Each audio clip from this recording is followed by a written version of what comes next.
नमस्कार जय हिंद साथियों। भारत दुनिया का सबसे बड़ा लोकतंत्र है और आज कई राज्यों के चुनाव परिणाम आए हैं। आपने देखा तमिलनाडु में कितना बड़ा बदलाव हुआ। एक नई पार्टी टीवीके, जिसके नेता विजय को इतना भारी जन समर्थन तमिलनाडु की जनता ने दिया। लोकतंत्र में कई बार ऐसे फैसले जनता देती है, एक नई पार्टी के पक्ष में अपना समर्थन देती है। वो तमिलनाडु में देखने को मिला। बंगाल में जो कुछ हुआ, आज उसको लेकर टीवी चैनल पे जश्न मनाया जाएगा। गोदी मीडिया बड़ी बड़ी बातें करेगा, तमाम उपलब्धियां गिनाएगा मोदी जी की और अमित शाह जी की और भारतीय जनता पार्टी की नीति की, रणनीति की, बहुत सारी बातें होंगी। लेकिन क्या यह वास्तव में लोकतंत्र की जीत है? क्या यह जनता के फैसले की जीत है? क्या आज इस चुनाव परिणाम के पीछे का जो सच है वो इस देश के लोगों को भूल जाना चाहिए और सिर्फ बीजेपी का गुणगान करना चाहिए? मुझे लगता है नहीं। सारी चीजों का मूल्यांकन होना चाहिए। किस तरह से बंगाल के चुनाव को चुनाव आयोग ने प्रभावित किया, किस तरीके से एसआईआर के जरिए जनता के वोट को लूटा गया। आज पता यह चल रहा है कि 3 से 4 लाख वोटों का अंतर है बीजेपी और टीएमसी के बीच में। यह पता चल रहा है कि 2% वोटों का अंतर है टीएमसी और बीजेपी के बीच में। हो सकता है उससे भी ज्यादा हो जाए, 2-4% हो जाए अंतिम परिणाम आने तक। लेकिन क्या यह 2-4% का जो डिफरेंस है यह सही है? यह वास्तव में बीजेपी का चुनाव जीतने का आधार है? क्या सचमुच में इस अंतर के साथ बीजेपी चुनाव जीत सकती थी? नहीं। 3 से 4 लाख वोट का अंतर है, लेकिन 27 लाख वोट लोगों को डालने नहीं दिए गए। और इस काम में माननीय सर्वोच्च न्यायालय का भी फैसला आने में विलंब हुआ और सर्वोच्च न्यायालय का फैसला तो सब लोग सुन के हैरान थे कि अगली बार वोट दे देना। अगर आज वो 27 लाख वोट, 27 लाख मतदाता अपना मतदान करने से वंचित नहीं रहे होते, तो क्या आपको बीजेपी की इतनी बड़ी जीत देखने को मिलती? नहीं मिलती। एक अलग तरह का परिणाम आज इस देश के सामने होता। और आज जो बीजेपी जश्न मनाने का काम करेगी, गोदी मीडिया जश्न मनाने का काम करेगी, ज्ञानेश कुमार जश्न मनाने का काम करेंगे, वो नहीं हो पाता। लेकिन दुर्भाग्य से एसआईआर के जरिए लाखों मतदाता, 27 लाख मतदाताओं को वोट के अधिकार से वंचित कर दिया गया। तो ये जो बंगाल की जीत है भारतीय जनता पार्टी की, दरअसल ये लूट तंत्र की जीत है, लोकतंत्र की जीत नहीं है। कितनी गंदी भाषा का प्रयोग किया गया चुनाव में, प्रधानमंत्री के द्वारा, गृह मंत्री के द्वारा, बीजेपी के नेताओं के द्वारा। चलिए वो चुनाव का एक पक्ष है।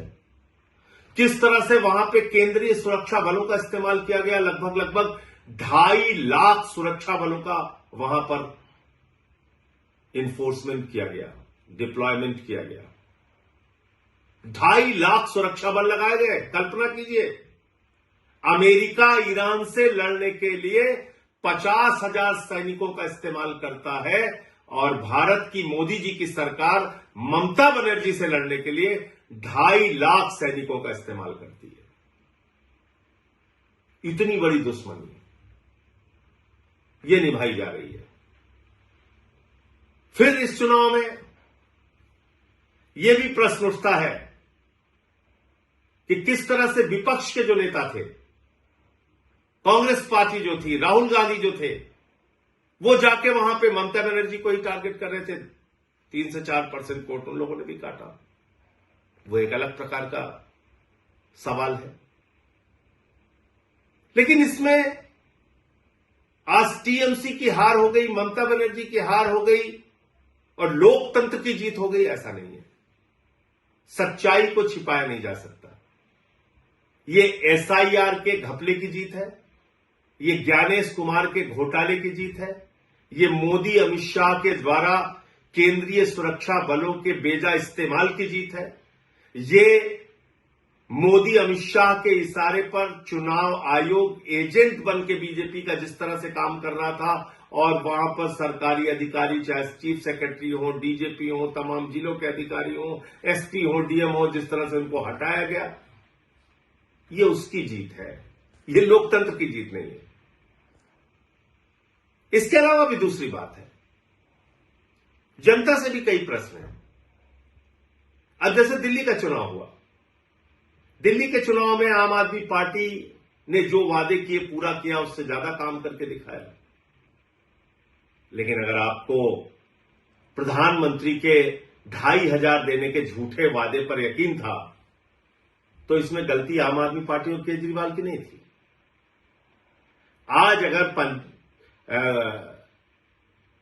बंगाल के चुनाव में, पंजाब के चुनाव में या दूसरे राज्यों के चुनाव में भारतीय जनता पार्टी जाती है, झूठे वादे करती है, उत्तर प्रदेश के चुनाव में, और उसका मूल्यांकन किए बगैर अगर आप उसको वोट करते हैं, तो इसमें उन पार्टियों की गलती नहीं है। हमको भी अपने बारे में सोचना पड़ेगा। पंजाब में हमारी सरकार ने जो वादा किया उससे ज्यादा काम किया, दिल्ली में हमने जो वादा किया उससे ज्यादा काम किया, लेकिन मोदी जी झाल मुड़ी खा के चुनाव जीत रहे हैं, झूठे वादे करके चुनाव जीत रहे, कह रहे 3,000 रुपए देंगे। दिल्ली में महिलाओं को 2,500 नहीं दिया, बंगाल में जाके कह रहे 3,000 रुपए देंगे। उनकी नफरत की राजनीति पे अगर आपको गुस्सा नहीं आता, अगर 993 रुपए सिलेंडर का दाम बढ़ जाता है उस पर गुस्सा नहीं आता, चुनाव ठीक खत्म होता है उसके तुरंत बाद, और हम लोग कह रहे थे कि निश्चित रूप से गैस के दाम बढ़ेंगे, 261 रुपए 5 किलो के सिलेंडर का दाम बढ़ गया, अब पेट्रोल डीजल के भी दाम बढ़ेंगे। लेकिन अगर इन सब बातों से जनता को कोई फर्क नहीं पड़ता, तो भारतीय जनता पार्टी को क्यों फर्क पड़ेगा? मोदी अमित शाह को क्यों फर्क पड़ेगा? वो तो अपना ये लूट तंत्र का खेल चलाएंगे और जैसे चाहेंगे देश में महंगाई बढ़ाएंगे, जैसे चाहेंगे पूंजीपतियों को बढ़ावा देंगे, जैसे चाहेंगे सरकारी तंत्र का दुरुपयोग करेंगे, जो उन्होंने बंगाल में किया। ईडी का दुरुपयोग किया, सीबीआई का दुरुपयोग किया, चुनाव आयोग का दुरुपयोग किया, हजारों करोड़ रुपए पानी की तरह बहाए, अधिकारियों की ट्रांसफर पोस्टिंग सस्पेंशन किया, 2.5 लाख वहां पे केंद्रीय सुरक्षा बल लगाए, चुनाव का माहौल बिगाड़ा, जो कुछ भी वो कर सकते थे उन्होंने किया, और बंगाल में बीजेपी आज चुनाव जीत गई। लेकिन याद रखिएगा, उड़ीसा की हालत अभी आपने देखा होगा, जीतू मुंडा की तस्वीर देखी होगी, किस तरह से वो अपने बहन के कंकाल को अपने कंधे पे लेके डबल इंजन की सरकार में बैंक जाते हैं 20,000 रुपए पाने के लिए। बंगाल में भी अभी आ गए। जो नफरत की राजनीति पूरे देश में बीजेपी कर रही है, अब उसकी शुरुआत बंगाल में भी होगी। बिहार में भी इन्होंने नीतीश कुमार जी को हटा दिया, वहां सम्राट चौधरी आ गए, वहां भी अब वही सब खेल होगा। इन सब के पीछे आपके मुद्दे कहां हैं? देश कहां खड़ा है?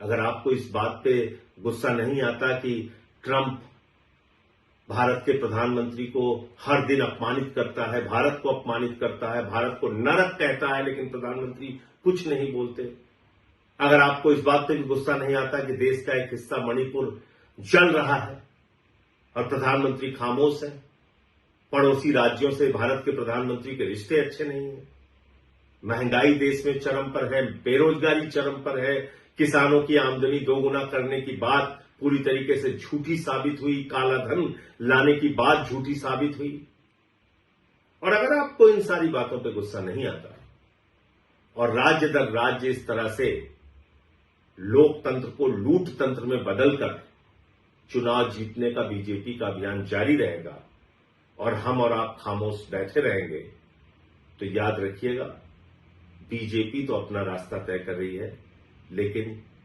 लोकतंत्र का इतिहास जब लिखा जाएगा तो उसमें हमको भी कभी माफ नहीं किया जाएगा।